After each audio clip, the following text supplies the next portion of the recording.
Hi friends, it is Bonnie with Turquoise and Tufa, and I am back. Same dress, but I've let my hair down and I have on my little shawl, and we are going to continue our walk through the 2026 version of Turquoise and Tufa's catalog.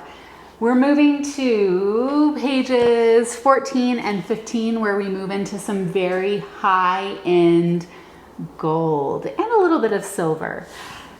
Page 14, I bet you can guess the theme. It's the migration swirl, and it's being presented to us from different cultures. We have Arland Ben's Navajo rendition in gold. We have Jan Loco's Apache rendition, and then we have a Pueblo rendition too by Jolene Eustace of Coach de Pueblo. I'm gonna start with the bracelets by Jolene. You can see they are hefty, heavy silver, an 18 karat accent. You could wear one on each wrist. So those are Jolene's. I always like to have something of Jolene's in each catalog. Here is the pin by Jan Loco. It's large and very simple, but very elegant. Let me move that tag off of there. There are multiple ways to wear it. It looks wonderful mixing the metals, and it's just a really pretty piece. And then Arland Ben, I've had his jewelry in maybe the past 3 catalogs, and I really like to have it because it's really beautiful and it's incredibly wearable. These earrings will go with anything, and they're just really, really striking. If you have other pieces of gold Native American jewelry that you need earrings for, you can't go wrong with these. They're absolutely wonderful. I won't put them in because I have these Robin Waynee earrings in that are just truly breathtaking, and you can wear them 2 ways. Robin Waynee is Saginaw, Chippewa. Her work has appeared on different red carpets. It's very, very high-end, very, very elegant. These have Sleeping Beauty turquoise, they have diamonds, and then they have this really, really beautiful floral blossom work. I mentioned you can wear them 2 ways. So you can remove this blossom dangle portion. Here's a better look. How pretty is that? Oh, it's just so feminine, so elegant. And you can wear the little hoop. Let's see, yeah, which repeats the theme without the diamonds. I don't think that's focusing on these hoops, but let me put the little tiny hoop in and show you. They're 18 karat gold, which in this market, it's amazing to have pieces made out of 18 karat because we know that the prices have just skyrocketed. And you know, they are substantial. So there's the little hoop. So if you're someone who just wants to have a simple, you can go with the hoop, or if you want to just wow, say you're going to an opera or you have this fancy evening, you can wow in these. I love that she thought of making them able to wear 2 ways. And this is reminiscent, isn't it, of those vintage Aguilar Family hoops that I showed you earlier, where you can remove the top portion and wear the stud, or you can wear the hoops. It's kind of the reverse, actually. So here is the ring. And I don't know if you remember, but several years ago, I had a bracelet on the cover of the catalog, and this ring is kind of matching that bracelet, although they came from different collections, which is so neat when they make their way back to me, even though they're from different collections. So here is the ring and the bracelet. Now we're moving on to another contemporary great, Richard Chavez, and this is his coral ring. We have the Loloma coral ring, and this is Richard's coral ring. And Richard's, if you notice, is sitting up on this pedestal, which is just such a cool feat of design. Richard was an architectural draftsman, and it makes sense that his jewelry is so incredibly architectural. I have my tags on these pieces, but look at that. Isn't that so elegant and beautiful? So we've got the two coral rings. One's a little bit bigger, but man, this one is every bit as special and as impressive. It's amazing what you can do with just a stone and metal. No stamp work. It's just totally refined, totally clean, and totally beautiful. We're back to the Aguilar family, and I told you I would tell you more when we got to the actual necklaces. Let me show you the necklace, because it is quite a necklace. Look at that. Look at the pendant. It just didn't translate in the still photography. And this pendant is removable, and then you've got yourself a drop dead coral necklace. So when I worked with Marty, Tony Aguilar Sr. had already passed away. We worked with Wayne quite a bit, and he would have family jewelry, whether it be Tony Sr., his dad, or whether it be his own.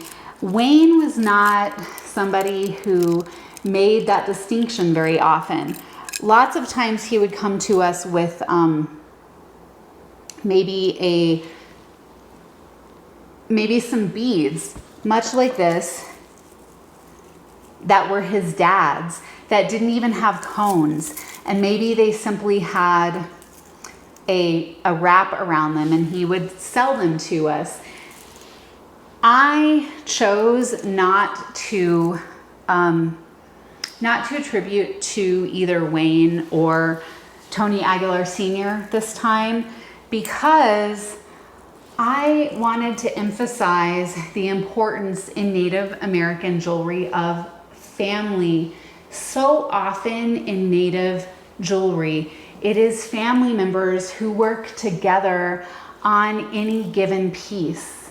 And it is very much us, part of our individualistic Western concept, to want to know who made that piece. And I get that that's all also part of pricing strategy in the art market, but it goes so much deeper than that when you're looking at family workshops. In fact, Wayne Aguilar inherited all of his father's tools. He also inherited his father's TA stamp, which is stamped on the terminals. It's also stamped on the back here. Wayne typically uses a starburst pattern. I should go get a photo. In fact, I think I will. He typically uses a starburst coming out of this TA, but not always, because again, it's not super important to Wayne who made the piece. It's coming from a family, and you better believe that this beautiful coral was coral that Tony had kept. And if Wayne did this necklace, Wayne inherited from Tony, or maybe Tony did the whole thing. Maybe they worked on it together. Look at this. So you get 3 looks for the price of 1. You get the necklace, you have this pendant, and then you could wear this pendant with some silver beads. You could wear the pendant with a leather strap. It's got a really large bail there. So you have a multitude of looks. And for all we know, maybe Tony made the necklace, maybe Wayne made the pendant, We just don't know for sure. I thought about contacting Wayne. To be honest, I've lost his contact info, and I could have tried a little harder. And then I thought, you know what?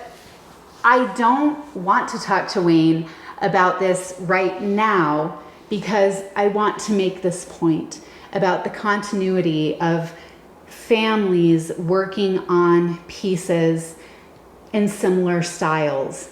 Back in the day when we were working with Wayne Aguilar, and he was selling us mini Aguilar Family pieces that were either his father's or some of them were his work had not approached the price point of his father's, Tony Aguilar Sr. But now, if you look at Wayne Aguilar's work, especially at the shops that work directly with him, his prices are off the charts.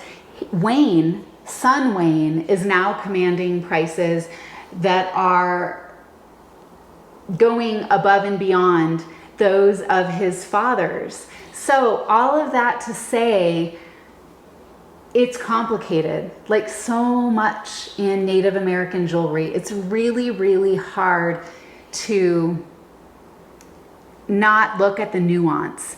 And that's another point of this catalog. I want us to look at some of the nuances. So we have this just absolutely wonderful necklace.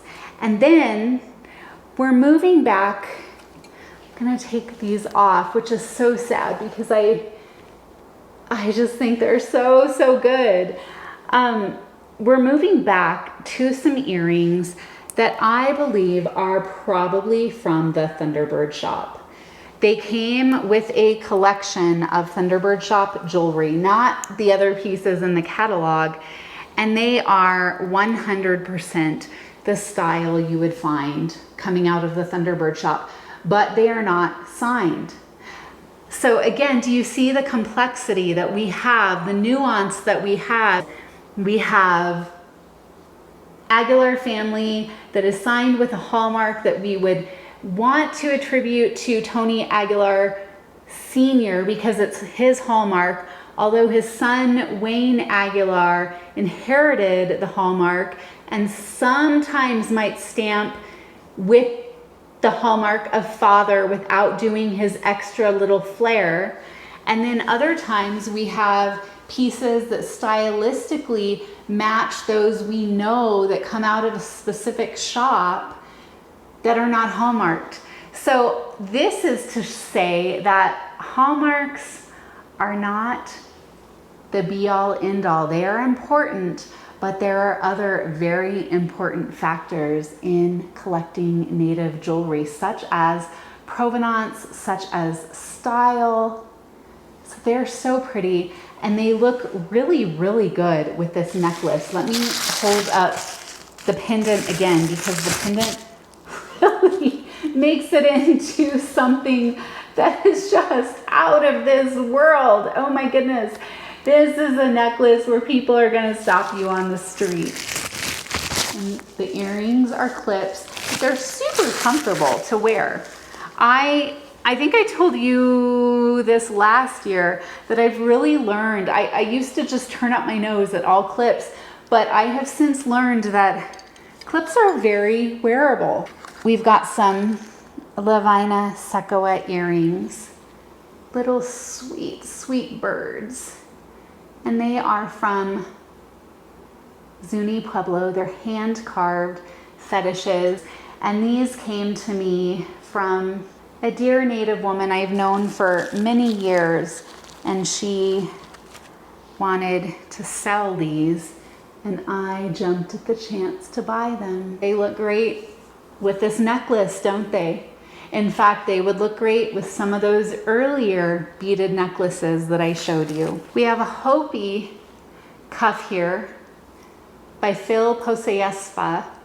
It's so beautiful, and there's definitely a time and a place for symmetry, but what I love about this one is the asymmetry. Look at these designs, very natural, beautiful designs here, and then different ones over here. I think that the overlay on this bracelet is fantastic. And then you've got the coral set amidst this fantastic overlay for a truly spectacular piece. That is another one of those that is not native made, but it's part of this whole Frank Pitania heritage.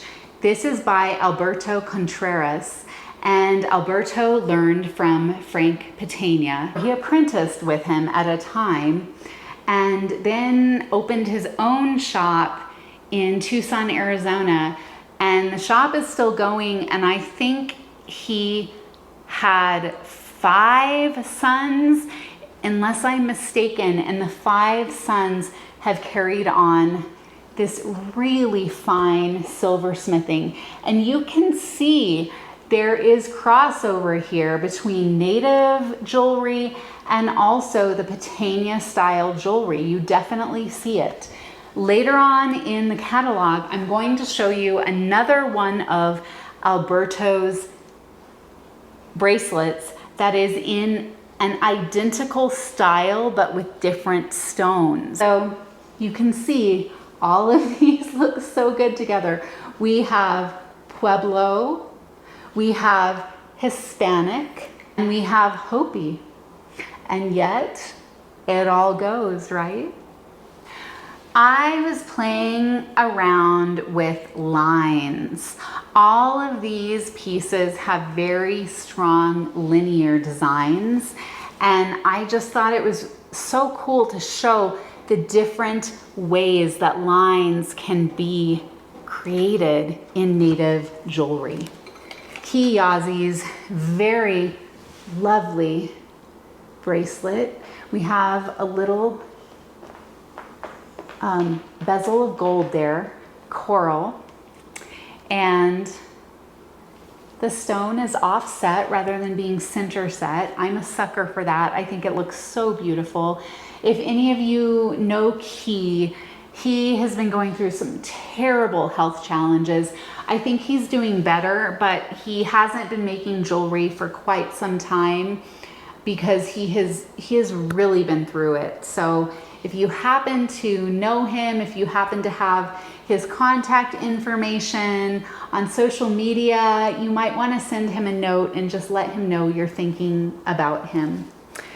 Another piece here, this is an older piece, but we have more lines. Here we have, on Kiyazi's bracelet, we kind of have vertical lines. Here we have horizontal lines. This is the famous railroad track design, and it's by Johnny Mike Begay.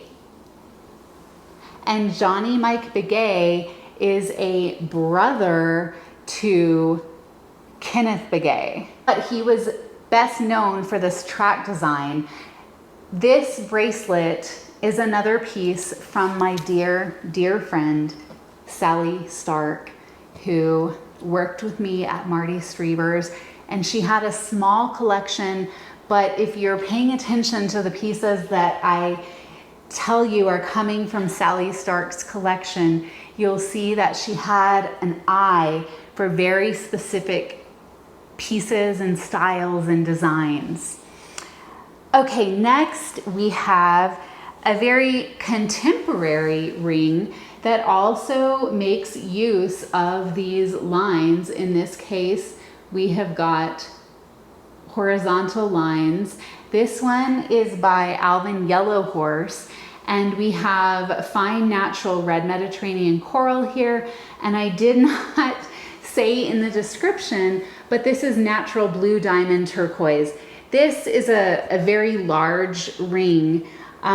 This would fit a man. I know I hear from a lot of men who say that I don't have enough jewelry for them in the catalog, and I really, really do try. And this is evidence of me trying to have something for you. It's a beautiful ring, and it just goes so nicely with these heavy lines that are in the jewelry on this page. Finally, I have another Cody Sanderson piece. The last Cody I showed you was notches, but the notches were much more, they were kind of rounded. This one is a much more hardcore looking bracelet. It's like a saw blade bracelet. We have these same notches. It's like some of the old bangles, yet highly contemporary. And inside we have it stamped with some little triangles. Look at that. So cool, very rock and roll. I want to show you this adorable fish pin pendant. This piece is signed on the reverse, JAF and IHMSS for Indian handmade sterling silver. It also has the sterling stamp on the back. And this belonged to Marty Streever. She purchased this from Bob Gallegos because she fell in love with it. Robert Gallegos, you may know him, another very well-known Native American art dealer and scholar. I just think he's so adorable. I love the curvature of his tail, how it comes up and over his body. Just fantastic. And he has his little black stone eyes, which is why I chose, his little onyx eyes are why I chose to put him with this necklace. We have said goodbye to the Aguilar family necklace, and we are making room for this Jake and Irene Livingston necklace, which is just exquisite. You have, like with the Aguilar family necklace, a removable pendant. So you could wear the necklace all on its own, which is so pretty. What I didn't get the chance to show you in the photos are all of these handmade cones and beads. But like the Aguilar necklace, you have multiple looks in one because you could wear this pendant on beads. You can remove it, wear the necklace alone. You can wear this pendant with whatever your heart desires, but let me put it on and I think you'll be blown away. It's a really special piece. You have gold beads, gold accent beads, natural coral accent beads, turquoise accent beads, just so beautiful. I didn't know I would be as into it as I am. I think it's so fantastic. And something else I want to show you, another surprise. This is another pendant by Jake and Irene Livingston. If you can't afford the whole necklace, but you love this look, you can purchase this separate pendant and you will have yourself a really, really lovely look. Whereas this pendant here, more ornate stamp work, this one is much more linear, like the bracelets that we looked at on the previous page. Later on in the catalog, you'll see another pair of earrings with the same stone by Jake and Irene, and I have decided to show that pair rather than as a set with some very old Zuni. Okay, so that is it for these pages. We'll start up again on page 20. Thank you so much for being with me today. It means so much. Again, I wish that you could just be sitting here in my living room and we could look at these pieces together and play. But this is, I guess, the best that I can do short of that. Take good care. Thanks so much for your interest.